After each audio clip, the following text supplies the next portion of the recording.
ولسمشر غني نن چا سره وکتل او سی وویل ګرانو لیدونکو السلام علیکم. جمهور رئیس محمد اشرف غني نن مازدیګر د ادمې انسلاک غورځنګ غړو هیوادونو د اړیکو انلاین ګروپ غونډه کې چې کورونا وایرس سره د مبارزې په برخه کې د لاس زیاتې همغږۍ په موخه د آذربایجان جمهور رئیس الهام علیوف په نو وخت باکو ښار کې جوړه شوې وګړونه وینا وکړه. په دې ویډیو کانفرنس کې پر جمهور رئیس غني او د آذربایجان جمهور رئیس الهام علیوف سربیره د دې سازمان غړو دولتونو حکومتونو او بین المللي بنسټونو مشرانو حضور درلود او خپلې ویناوې وکړې.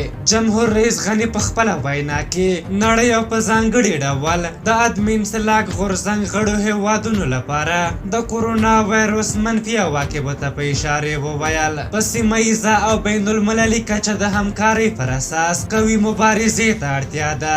جمهور رئیس د کورونا وایرس سره د مبارزې په برخه کې د افغانستان حکومت د هڅو په اړه معلومات ورکړل او وی ویل مشورې موږ د دې وړ ګرځوي چې د خپلې ټولنې آسیب پذیري تشخیص کړو او له دولت څخه د خپلو هیوادوالو په توقعاتو وپوهیږو.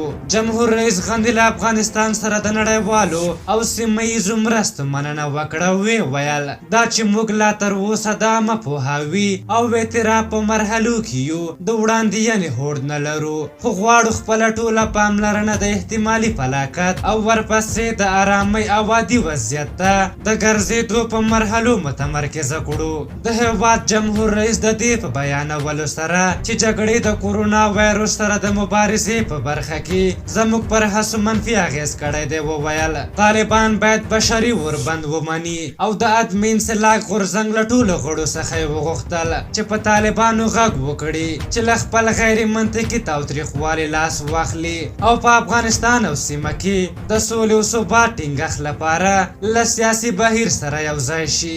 جمهور رئیس د خپلو خبرو په پای کې وویل موږ د افغانستان خلکو چې د 40 کلونو نیابتي جګړې زیات زیانونه ګاللي دي غواړو هیواد مو د سیمه ییزو او بین المللي همکاریو په بستر بدل شي. په هر حال تاسو د ولسمشر غني د دغه خبرو په هکله څه نظر لرئ؟ خپل نظرونه راته په کومنټ کې ولیکئ. که زموږ ویډیو مو خوښه شوې وي ضروري لایک کړئ. تر بلې ویډیو مو په لویه بخښونکي خدای سپارم. د الله په امان.